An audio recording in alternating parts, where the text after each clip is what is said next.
The Stone of Madness is a real-time tactical stealth game set in an 18th century Spanish monastery. 5 prisoners pool their skills and resources to face their phobias, stave off insanity, uncover the mysteries of the monastery, and find a way to escape. Welcome to episode 62 of the 5 T's of Stealth, where we will be discussing the Stone of Madness. Once again, the 5 T's include tasks, terrain, tools, threats, and tension. These are what I consider to be the fundamentals of stealth gaming. First things first, I played this game on the Stone of Madness difficulty, which is the normal difficulty. The game begins with Father Alfredo, a priest who was invited to the monastery and then locked up, tracking down a girl who has been forcefully removed from her cell. This girl, Virginia, continues to yell about this precious stone that she does not have but is accused of taking. As Father Alfredo tracks down Virginia, he comes across the rest of the playable characters in the game. The first we meet is Agnes, an old lady who is well informed, and she's a witch. The next we meet is Amelia, although Father Alfredo only talks into a hole in the wall for this preliminary meeting. Amelia is a young child who has been brought with the nuns. The next we meet is Eduardo, a poor, tortured soul who has been locked in solitary confinement for so long that he can no longer speak and is deathly afraid of the dark. Finally, the last character we meet, Leonora, a daughter of rich merchants. As the game progresses and you unlock all 5 characters, you will only be able to select 3 to take with you each day, so keep that in mind.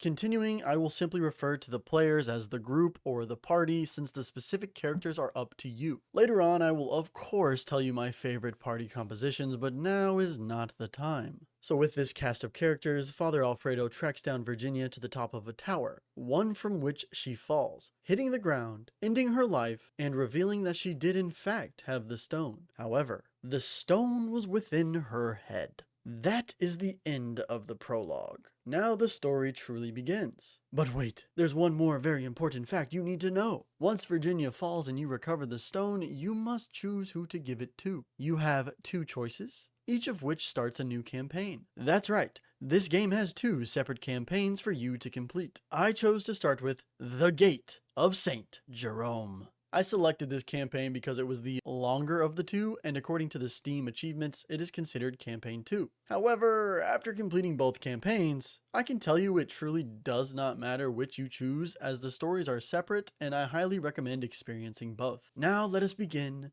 The Gate of Saint Jerome. By selecting this campaign, you give the stone to Penicillo, an inmate merchant who exchanges the stone for a weird key. I imagine I'm pronouncing that name wrong, so I apologize. There will probably be more. The party's first objective is to discover what this key is for, with the only clue being the weird face or the weird smile on the key. The party then finds a room with that same smile over the door. Once inside this room, the party finds an engraving which becomes the catalyst for this campaign. This engraving is someone's escape plans. This someone is an engineer who was brought to the monastery to help with renovations, but he soon discovered the shady practices occurring within. His response: leave behind engravings to help those who may come after. At the end of the first engraving, the reader is instructed to press 3 buttons scattered around the area to learn more, or in other words, find the next engraving. The party proceeds to press 3 buttons and locate the next engraving. At this point, I would like to go ahead and tell you everything there is to learn from the engravings moving forward, as I do not recall how many engravings there were, or which engraving revealed which piece of information. So as I proceed with this little section here, keep in mind that this knowledge is accumulated throughout the campaign. The engineer reveals that the monastery is experimenting on people. He's not exactly cool with that, but as he tries to learn more, he becomes a target and is leaving these engravings knowing that they will find him and do who knows what. One really interesting mechanical inclusion, which is such a nice touch, is misspellings on each of these engravings, which get worse and worse as the engineer begins to lose his mind. The engineer writes that the Gate of Saint Jerome is your way out. This gate is the main entrance, or one of the main entrances to the monastery, which makes it sound like a crazy plan. However, no one would expect it, especially considering the gate can only be opened with an emblem that only the Inquisitor possesses. Once more I say however, as the engineer owns a second secret copy of this emblem.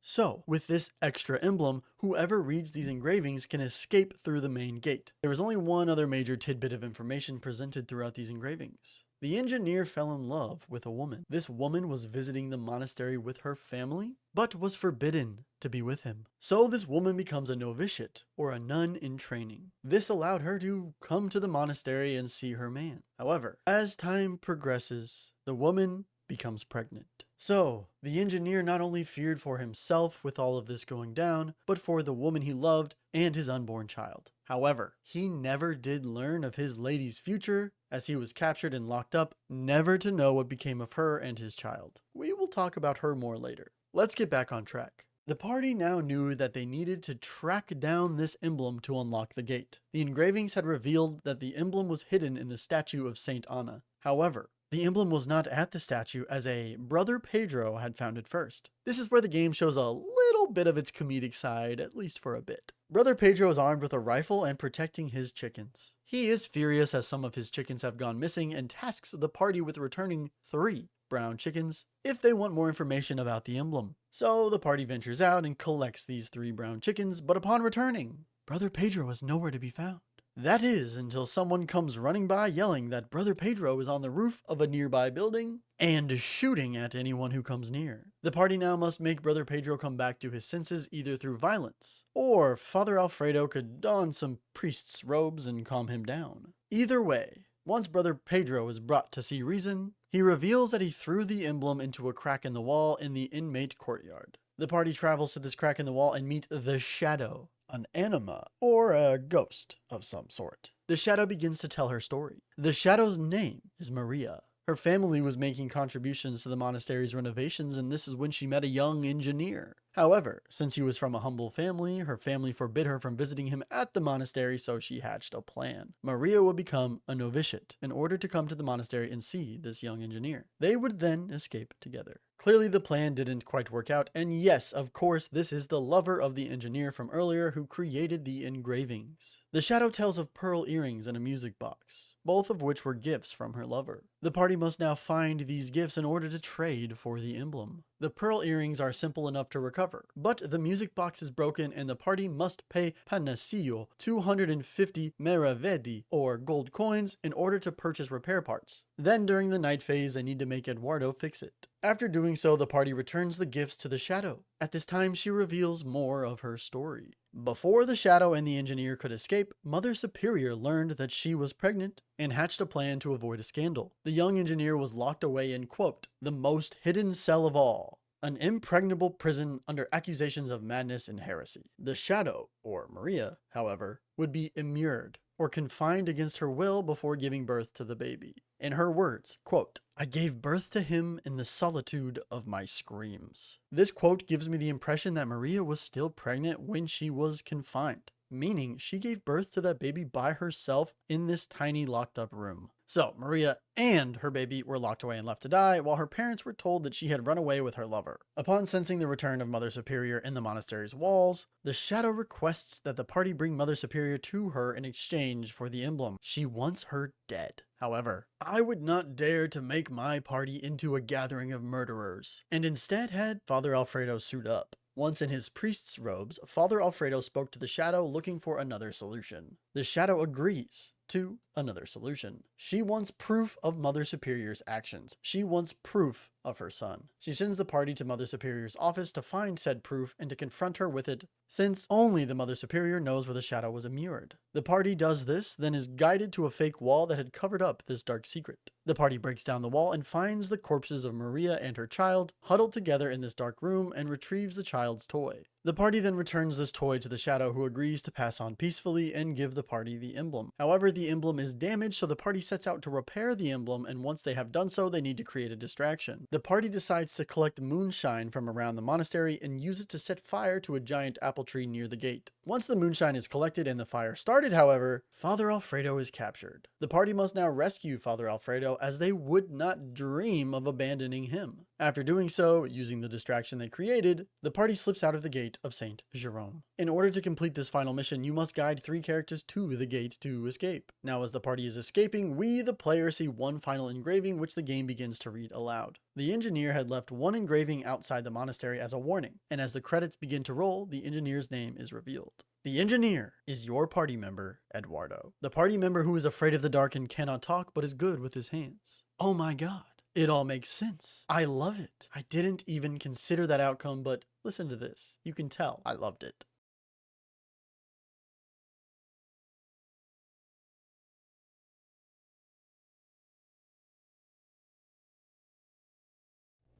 Perhaps they will never allow me to leave them again.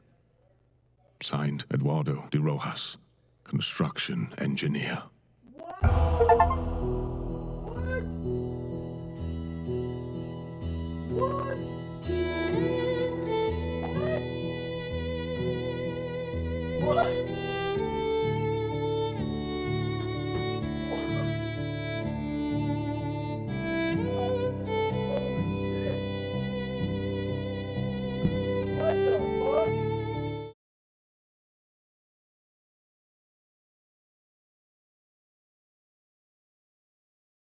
That is the end of Campaign 2, The Gate of St. Jerome. Again, I don't think it matters which campaign you complete first, so go with your heart. This is a very investigation-heavy game, so a lot of the actual mission design is just running around gathering information or, as I mentioned, collecting certain items. If you haven't realized by now, this is going to be a very long review, so strap in, it's time for Campaign 1, The Corrupt Hand of the Church. This campaign focuses more on the Inquisitor and the actual dealings within the monastery, or rather I should say the actual experiments taking place. Chapter 2 focuses on the story of the engineer and the shadow, while Campaign 1 is more about stopping the corruption within the monastery. There is one very important thing I want to mention before we get into it. When you start a new save, you can skip the prologue and just jump straight into the decision of which campaign to select, and that's a huge win. At the beginning of this campaign, Father Alfredo receives a letter from a nun claiming she wants to help. The party tracks down the nun, who then tells them to track down Brother Guillermo, who was in contact with the Inquisitor. The Inquisitor has basically taken over control of the monastery as the abbot is suffering from an illness. The party confronts Brother Guillermo, who I will now refer to as BG, but he refuses to divulge any information. The party then learns a rumor.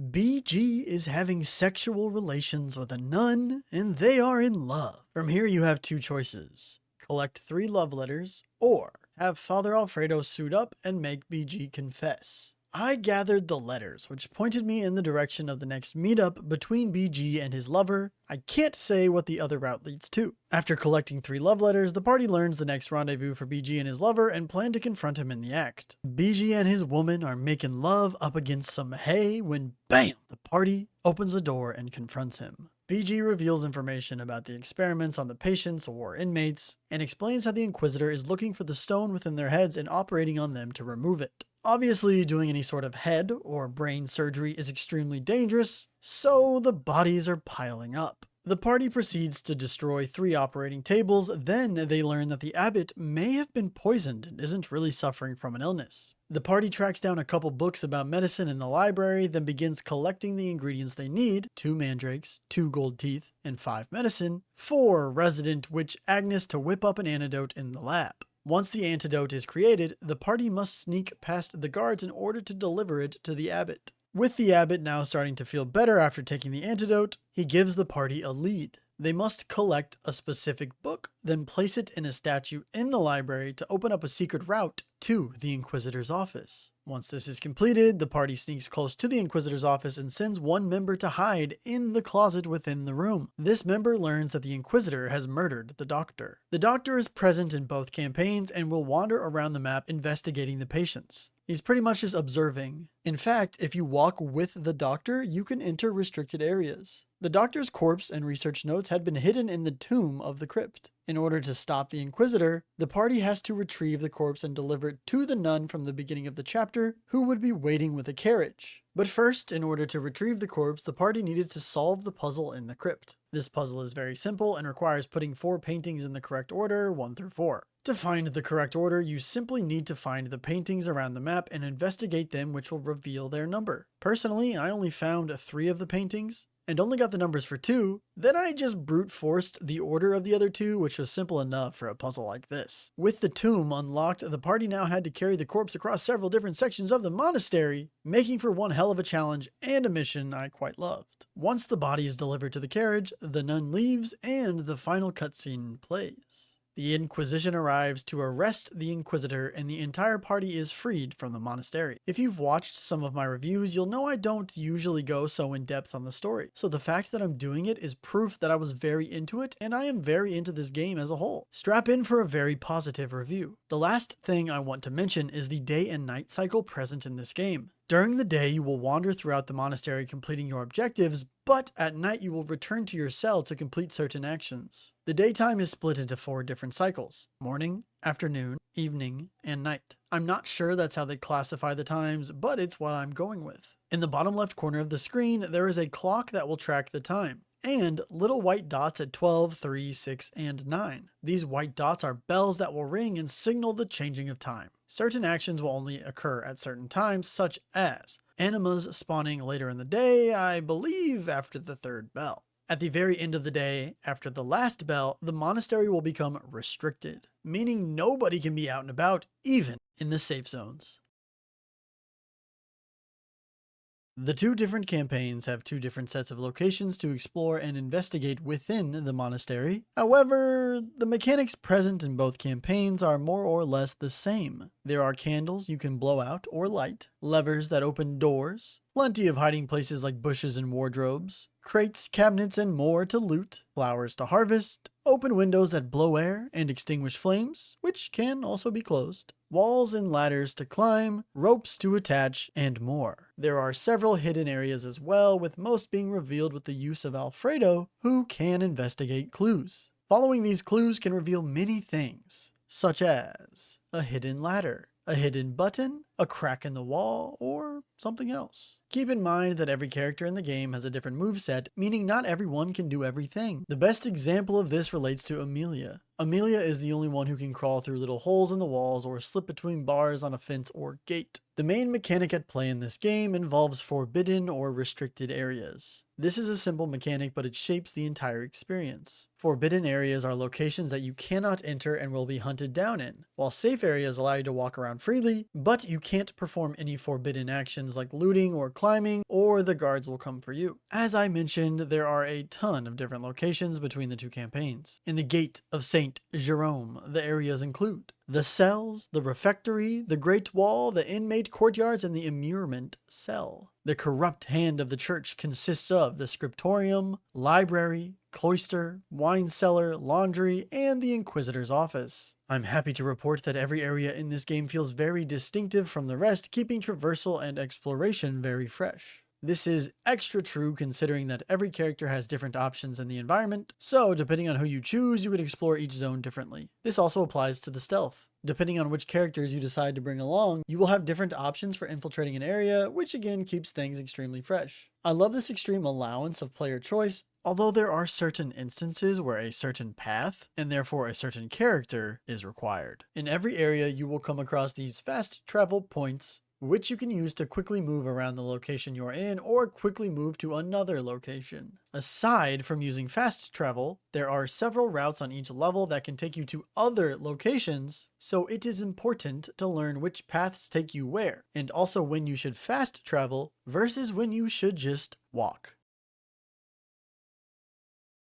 There are 5 different characters in this game, each with different abilities and different skill trees, meaning there is a ton to go over. I think for this section, I'm going to show you the actual character menus since I believe they do a great job of explaining everything. As mentioned earlier, one important thing to keep in mind is that this game is separated into a day and night cycle. During the day, you run around the monastery, while at night, you make plans in your cell and prepare for the next day. Each character has unique actions they can perform at night, and each action costs a certain amount of points, with each character having a certain amount of points they can spend each night. Let's begin with Father Alfredo. As a priest, Father Alfredo can give a sermon to distract large crowds, with the ability having a pretty large area of effect around him. Keep in mind that not all characters will be distracted for the same amount of time. Father Alfredo can also don priest's robes, which allow him to walk around restricted areas freely, but some characters will still recognize him and detect him. The priest's robes pair very nicely with Alfredo's oil lamp, which is self-explanatory, and his investigate ability, which allows him to track hidden things in the environment if there's glowing footsteps.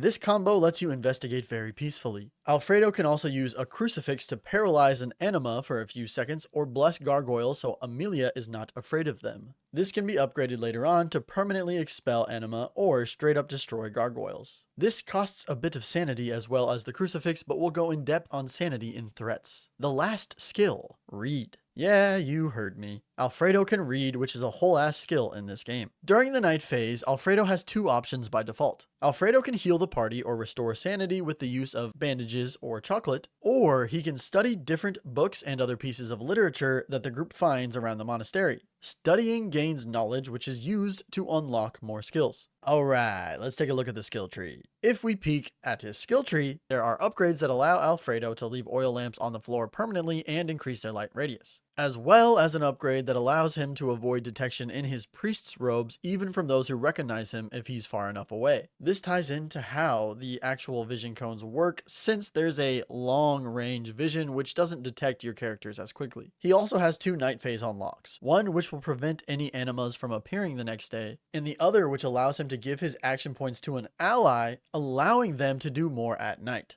Next up, Leonora. Leonora can kill her enemies using her knife, but it will cost 1 health as she punishes herself for doing so. One of the unlocks in her skill tree will allow her to kill nuns and friars as well. If Leonora kills someone, it will take several days for them to be replaced. If you're like me and don't want to make her a heartless killer, you can instead use some wood to temporarily knock enemies unconscious. You better move quickly when knocking someone out, as they will be waking back up shortly, which means you're going to need to hide that body, which luckily Leonora can also do. If you place an unconscious guard in a hiding spot, they will not wake up that day. When you knock a guard unconscious, they'll have 2 stars above their heads spinning. As they get closer to waking back up, those stars will shrink and then disappear. Leonora has some other very helpful skills for interacting with the environment, such as climbing up certain walls, placing ropes for her allies in specified locations, assuming she has a rope, and lockpicking doors or chests, again assuming she has a lockpick. Lastly, just like Alfredo, Leonora can read. They are the only 2 of your characters that can do so. During the night phase, Leonora can bribe guards to lower the party's suspicions, sell items on the black market, or perform a song on her violin to raise everyone's sanity. When it comes to the skill tree, Leonora can unlock the use of a pistol, which of course can kill, but also destroy gargoyles or hit buttons. She can also unlock the ability to sprint when next to fire, which is one of her disorders. Remember that because we'll be talking a lot more about disorders and threats. I already mentioned the knife upgrade, but there's also a rope upgrade which allows Leonora to throw a rope onto a ledge instead of having to stand on it. This comes in very clutch when there's a spot to tie the rope, but not a spot for her to climb in that area, so you don't have to wander around looking for it. Lastly, she has one night phase upgrade, which allows her to mimic the abbot's handwriting to reduce the monastery's security level. Moving on, Eduardo is up. For starters, Eduardo can throw rubble to distract guards, assuming he has rubble in his inventory. This isn't immediate, as a little circle must fill up before the throw, which I forgot a few times and led to me messing up the timing. Just like Leonora, Eduardo can hide bodies. There are 2 things that Eduardo can do that directly impact exploration. He can pick up these giant planks and place them to create walkways, and he can push a big box around, creating a platform for reaching different areas. Because Eduardo is afraid of the dark, he will actually loot faster in the dark. And speaking of looting, he is the only character that won't set off the other inmates if he's looting or performing some other forbidden action. To explain that a bit more, random inmates will be scattered around each map, and if you perform a forbidden action next to them, they will start screaming and alert nearby guards. Eduardo is a big, strong man, and something that I find really funny is his desperate defense. If Eduardo's sanity is low, he will fight back against any guards that try to hit him and actually knock them out. Similar to Leonora's lockpicking, Eduardo can use a crowbar to open doors or open chests, but he can also use a crowbar to destroy boxes or mirrors. This is basically loud, forceful lockpicking, and the 2 options are usually interchangeable. Moving on to the night phase, Eduardo has 2 default options. He can complete volunteer work, which lowers the suspicions of everyone in the cell at the cost of his own health,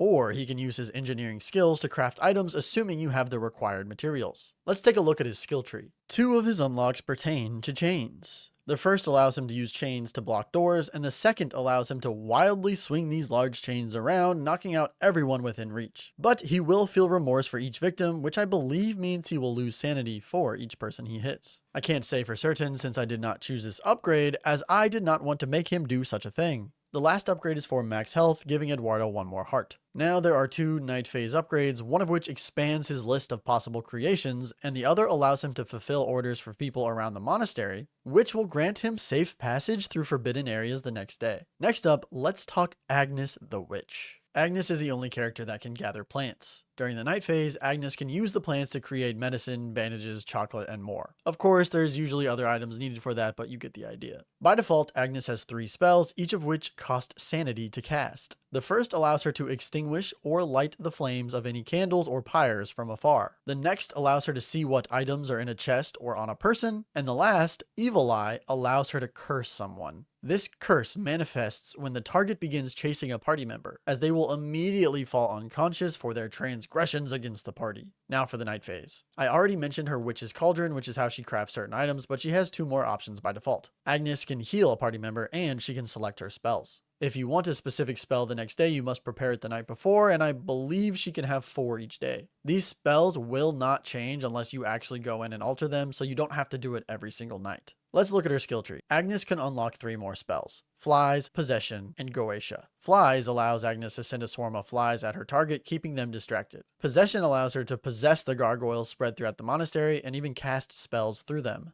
Goetia is definitely the craziest and has a huge sanity cost of 30, and basically allows Agnes to take the life of her target, but they must both be within the darkness, with clergy members actually being immune. For the night phase, Agnes has 2 unlocks. The first allows her to cure any additional disorders her allies gain, which is huge. And the second allows her to put guards to sleep in a section of the monastery who won't wake up until the first bell. Last but certainly not least, bring out Amelia. Amelia is a child and a trickster. By default, she has several passives that are extremely beneficial. Amelia is just a kid, so most guards won't hurt her and will choose to capture her instead. Keyword: most. She can also cross through fences, use tiny tunnels in the walls to get around, and make use of smaller hiding places such as pots and barrels. Aligning with her trickster mentality, Amelia can place traps on the ground. From my experience, there are 3 total: chocolate, sleeping chocolate, and mouse traps, each of which provide a similar benefit. Chocolate will distract a guard as they take a break to drink it, while sleeping chocolate will of course temporarily cause them to fall asleep. There are soldiers present in some areas who will ignore chocolate, but more on them later. The mouse trap is perfect for temporarily injuring a guard. When they step on the trap, they will hop in place and grab their foot, giving you plenty of time to run past. Her last skill is pickpocketing, which prompts a minigame when used where you need to stop the indicator in a specific spot to pass. But it's actually pretty hard since the indicator moves a good amount after you click, which requires you to click far in advance. I did enjoy mastering the timing and vividly recall one instance that felt like the game was messing with me.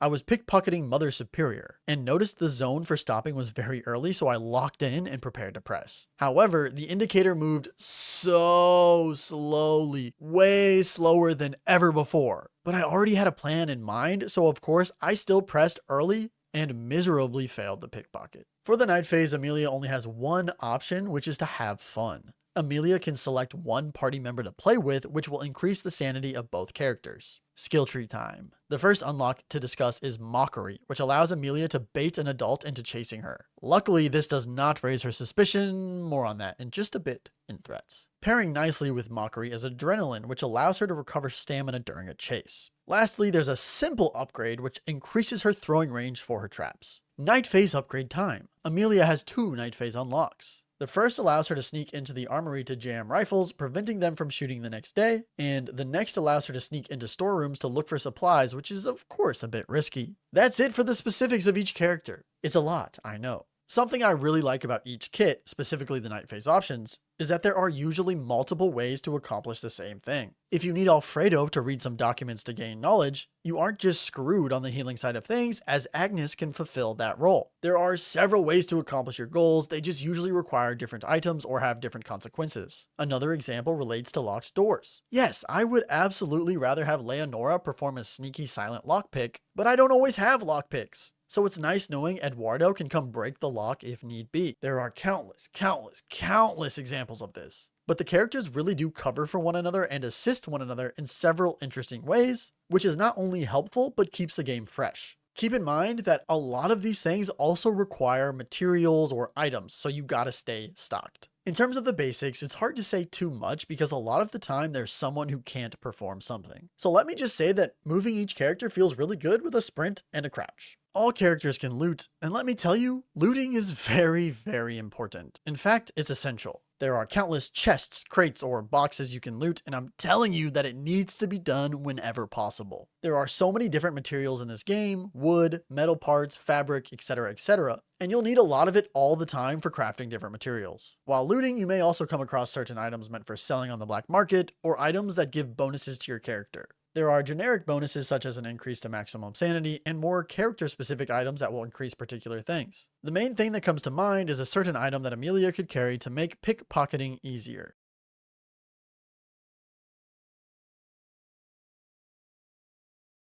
It's finally time for that threats section I keep referencing. Instead of starting by talking about enemy design, let's first talk about all the mechanics you have to manage for each character. I am definitely a mechanics whore, so all of this stuff just really excites me, but for some it might be too taxing or bothersome. Let's start with the basics that apply to everyone. Each character has 3 systems to maintain: health, suspicion, and sanity. The punishment for not maintaining these properly is the loss of a character during the day. If the sanity bar runs out, however, that character will receive a shock and gain a new disorder. I know I keep teasing you with disorders, which is one of the most interesting things about this game, but please give me just a minute to go over the other things first. I'm sorry, but I promise I will get to it. Let's start with health, since it's the most self-explanatory. Each character has a maximum number of hearts. If you lose all of a character's hearts, they will be sent back to the cell to recover. The most common way to lose a heart is simply getting caught, as a guard or soldier will attack you, but there are also bear traps spread throughout the monastery that you can step on. If a guard catches you and hits you, that character will fall to the floor and have to return to the spawn point of that specific section. There is no penalty for losing a heart other than resetting your location, unless it's a bear trap, which will naturally hold you in place for a bit. Father Alfredo and Agnes can both heal party members in the night phase, as mentioned earlier. The next system to maintain: suspicion.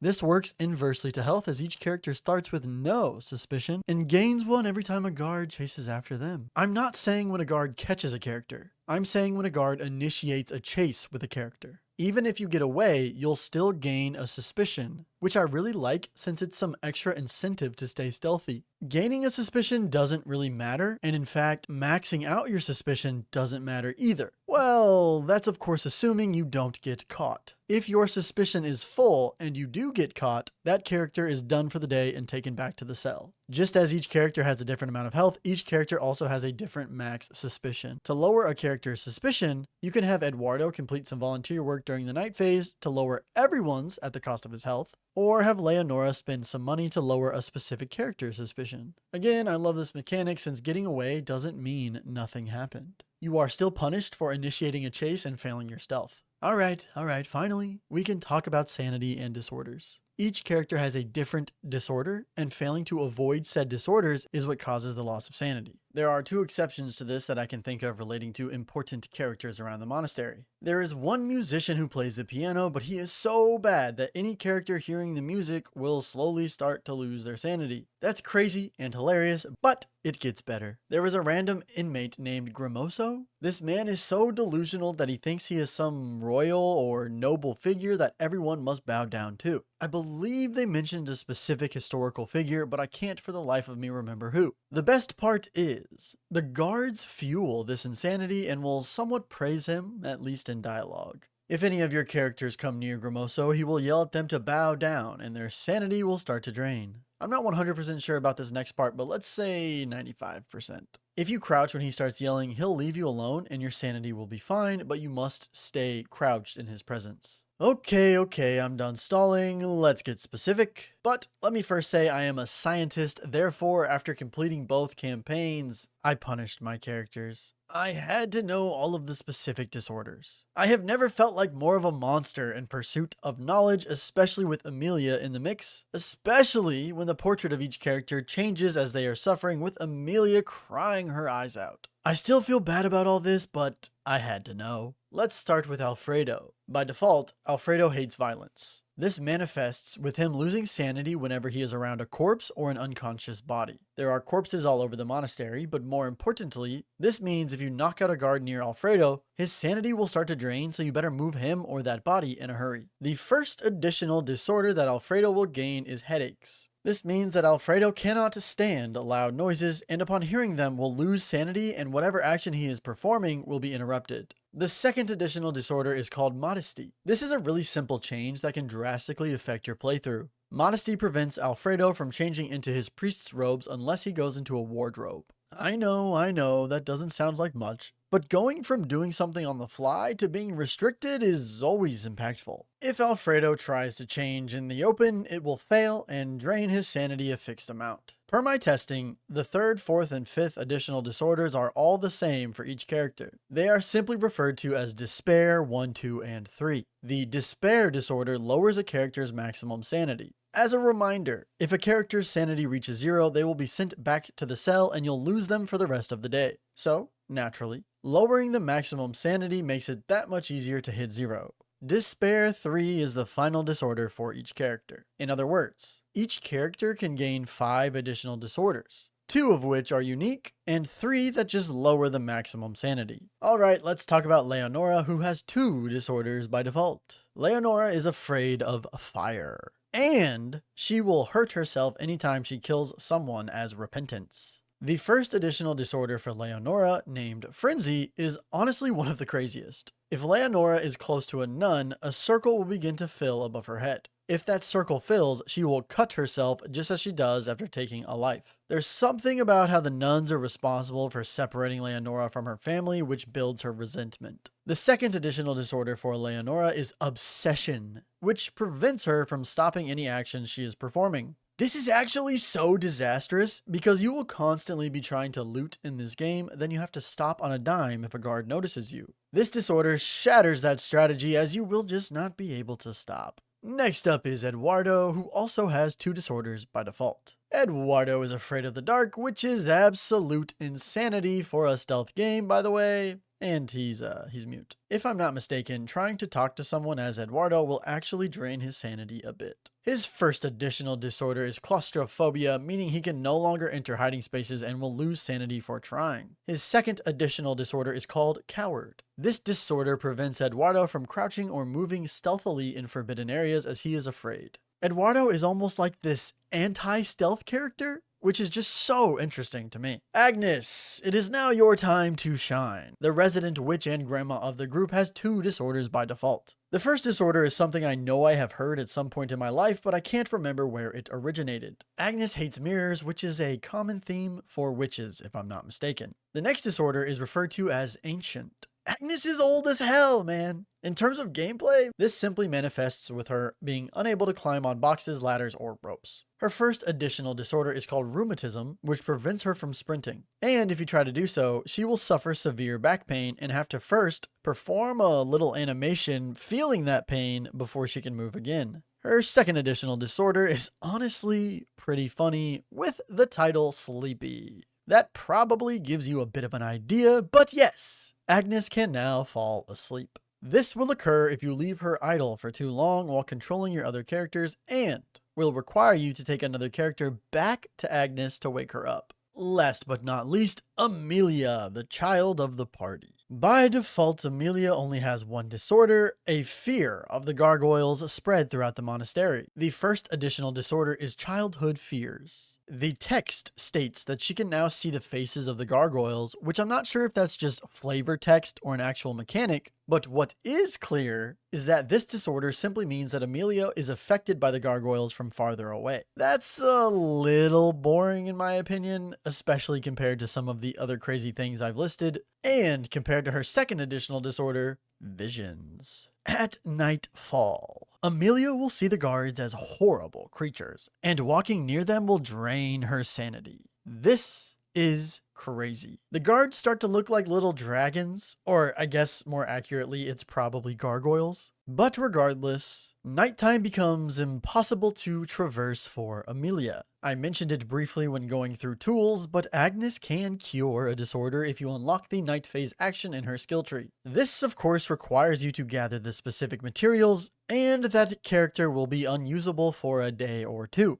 Keep in mind that Agnes can only cure additional disorders. Keyword additional. You cannot cure the default disorders. Okay, should we talk about the actual enemy variety now? The first thing to discuss relates to vision cones. Each enemy type has the same vision cone. Please allow me to quote the game for this one. The guard's cones of vision are divided into two zones, short range and long range. The long range area is affected by darkness and will become striped. As long as you move stealthily within the striped areas, you will be invisible in the shadows. What this effectively means is that as long as you crouch in the long range, in the dark, you'll be fine. You will also be able to dodge vision cones by simply crouching behind cover. You will not, however, see every enemy's vision cone at all times. Instead, you have to select which vision cone you want to see, and honestly, I liked that. When there's a ton of vision cones around, it can feel very busy or crowded on screen. Alright, let's rattle off some enemies. I've talked about animas or the ghost enemies 100 times now. These enemies only spawn later in the day for the most part, and if they catch you, they will actually drain a large portion of your sanity rather than affecting your health. I talked about the other inmates, but I'll briefly mention them again here. If another inmate spots you performing a forbidden action, they will scream and alert nearby nuns and guards. Chickens are very similar as they will make noise when you get close. I believe crouching will keep them quiet. The nuns and friars, or brothers, will not chase after you if they spot you, but rather will run to find a guard or ring a bell in the area to summon a guard. This guard will then go back to the location you were spotted and begin to search. This leads us into the guards who will chase after you if they spot you and upon catching you deal 1 damage. I had some really irritating instances where a guard was chasing me and I was on a ledge above, and the way the game works is the guard will just still catch you and your character will be magically transported down off the ledge. I can understand why this is a mechanic since it prevents any sort of exploitation, and some occasions of it occurring did make sense, but several did not. The last enemy type to discuss is the soldiers. Just like everyone else, they've got the same vision cone. However, if that vision cone fills up, they do not bother chasing you. Instead, they pull out the Glockenheimer and just shoot your ass. Sorry, Glockenheimer is just a fun, dumb word I say. The soldiers have a rifle, and if they spot you, they shoot you. If you get shot, you will lose 2 hearts. Yes, that's more punishing, of course, and I like that. But it's a little immersion breaking when your character gets shot by a real-ass gun and just gets back up like nothing happened. The other thing pertaining to the soldiers that I want to mention relates to knocking them out. Soldiers cannot be knocked out by Leonora if she just sneaks up behind them, which of course works on everyone else. Soldiers require a distraction first. I'll keep this short and sweet and just tell you my favorite example. I liked to have Amelia throw down a mousetrap, which the soldier would step on, allowing Leonora to walk up and smack them. Again, soldiers do not react to chocolate, so save your supplies. Oh, I should mention, Agnes can still use Evil Eye on them like normal. So that's all the general enemy types, but there are a few specific characters I want to briefly mention. From my experience, the Doctor will react just like the Nun, but he only reacts if you are doing a forbidden action, as he actually allows you to be in the restricted areas as long as you stay close to him. This doesn't make him your friend or ally, but it means he's not actively working against you. There's also the Inquisitor, but I don't know that he ever spotted one of my characters. I think he also reacts like a nun and will call for guards, but I just can't seem to remember. The last character I want to talk about is Mother Superior. Mother Superior is the head nun and a bit of a brutal bitch. You probably picked up on that fact if you remember the actions she committed in Campaign 2, hint, immuring a pregnant woman. Mother Superior does not act like a nun, she acts like a guard. However, if she catches you, it's a 2-heart consequence. That's right, she gets in a little double tap. As I briefly mentioned earlier, these different enemies don't exactly act the same when Amelia is involved. Mother Superior does not care and will still smack her. But guards and soldiers will not harm her and instead simply grab her.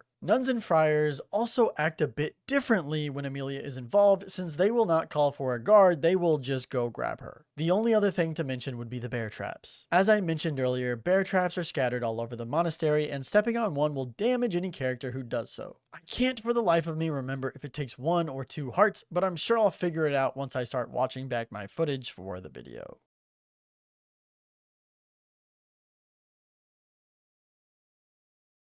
The Stone of Madness can be pretty damn difficult. This is my first legit tactical stealth game with controlling several truly in-depth characters, Sorry, not sorry, Calvino Noir, but perhaps that impacts my impression of the difficulty. The difficulty is heavily influenced by all the different mechanics at play. There are so many different factors you have to manage, and not just in a press button to refill this bar type of way. I can't tell you how many times I would think of a plan and forget about one character's disorder. I would then start to enact my plan and then immediately realize my mistake as that character began to grimace. The best example of this throughout my playthrough involves Leonora and her fear of fire. There were so many times where I'd plan to have her walk up and whack a hoe, then realize, oh shit, there's a fire right there and she's going to be unable to perform her duty. There are just so many damn things to think about at all times, which again heavily impacts the difficulty. This is true for the stealth, the traversal, and again, the management aspect of it. At the end of every day, all your characters would lose a set amount of sanity, and if I'm not mistaken, that number would increase with each chapter. Which of course means you're now struggling more and more to keep the sanity of all your characters topped up as you progress through the campaign. I only gained one additional disorder throughout my actual campaign progress. I am not counting the suffering I imposed for science since I had already completed the game at that point. At the time, I did not know what would happen if a character lost all of their sanity, and well, sorry Eduardo, things happen. So when Eduardo lost his sanity and I was immediately hit with an additional disorder, I locked in and I said never again. Luckily, managing health and suspicion was pretty simple, so you could really commit your focus to the sanity. However, you absolutely cannot neglect suspicion and health. If you do, I promise you, you're going to continuously lose characters. Let me tell you, you might not think playing with 2 characters instead of 3 is a big deal, and it isn't always, but there are times where it really hurts. Let's not forget that you could lose 2 or even all 3 characters. If you lose everyone, of course the day is over, but losing anyone completely alters your options. Oh, you had a plan to have Amelia use the tunnel to pull a switch for Leonora to move up and knock out a guard, then have Alfredo come up and investigate a clue? Well, guess what? Alfredo just stepped on a bear trap and he's out for the day. So there will be no investigation. This plan is chalked. I'm telling you, losing a character can really hurt. This isn't quite the same, but sometimes you just bring the wrong character, so they feel like a waste and you just have to have them sit around. Another example of this is maybe you can't progress without a simple character, but you didn't realize that, so you didn't bring them. Well, have fun spending the entire day looting and exploring because you're out of options until tomorrow. I really enjoy the stealth of this game. Having several different characters with different movesets or abilities actually really hit for me. I loved exploring a specific area and just feeling all of the light bulbs lighting up in my head. There were so many different possibilities depending on your character composition. My favorite trio was definitely Amelia, Leonora, and Alfredo. Leonora feels the closest to a traditional stealth character.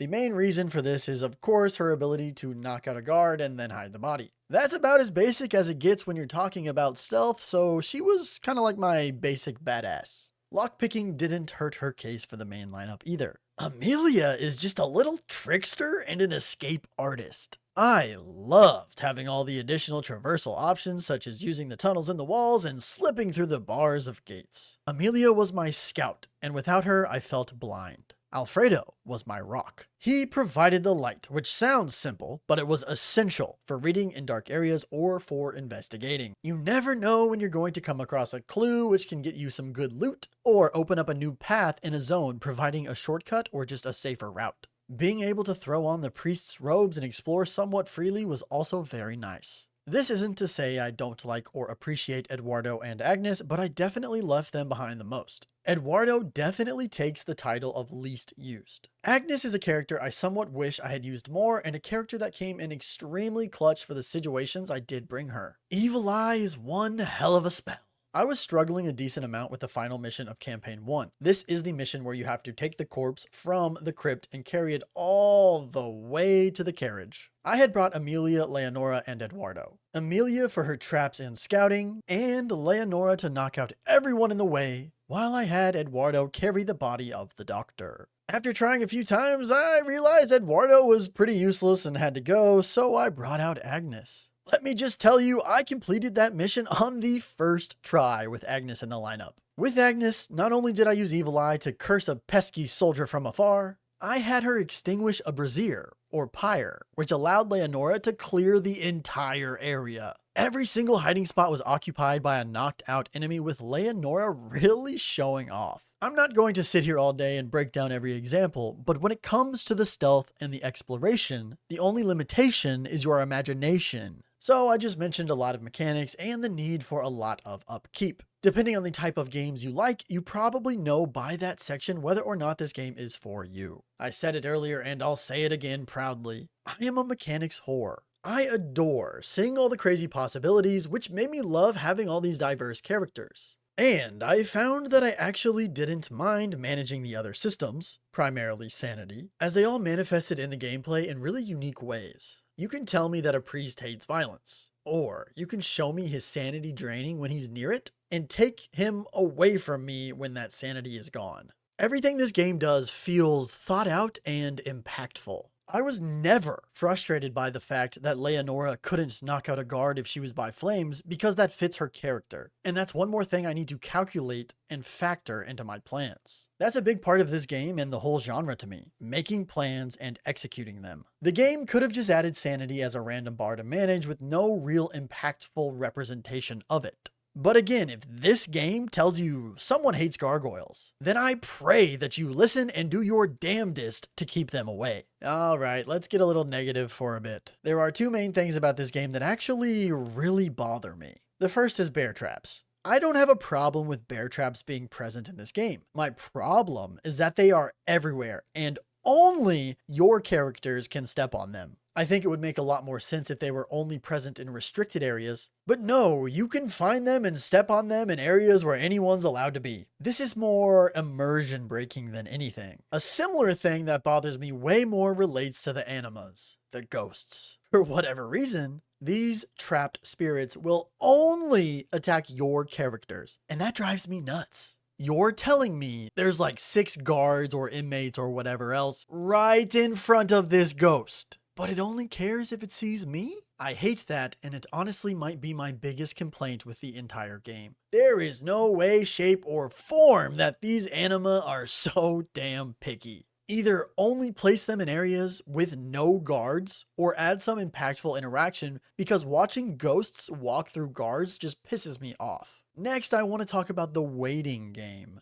As I've mentioned several times, certain things only occur at certain times of the day, which includes certain main mission objectives. This is where I was going to explain how this forces you to occasionally just kill time waiting for later in the day, but as I was writing the script, I remembered the solution and I'm kind of kicking myself for it. Spread throughout the monastery are statues you can interact with to advance time. I had completely forgotten about this simple mechanic whenever I had to wait, and ended up more so annoyed just killing time for the event I needed. I was going to complain about that and how I would get on my phone for 5 or 10 minutes waiting for the passage of time. However, I can't fault the game because I forgot about the literal solution they had already added. That's on me every day of the week. So this is a public service announcement. Don't forget about the statues to advance time. The last thing I want to talk about relates to many of the complaints I noticed in some of the Steam reviews. There are no manual saves in this game. Your progress will be saved at the start of every day and at the start of every night phase. This of course means that any mistakes you make during the day cannot be cancelled out or undone. So either live with your failures, or I guess you could just close the game so it doesn't save. Personally, I think this system is perfect. I really do. Even if you don't accomplish your goal in a certain day, you make progress towards it, and I love that slow, incremental struggle. Maybe the progress you make is simply knowledge or the finalization of a plan, but that's something, and that's more than enough for me. Obviously, this makes the game much more difficult, which adds to that tension, and I love that tension. Any failure will be pretty punishing. I've also noticed that some of the reviews complain about this lack of saving in combination with technical issues or game-breaking bugs.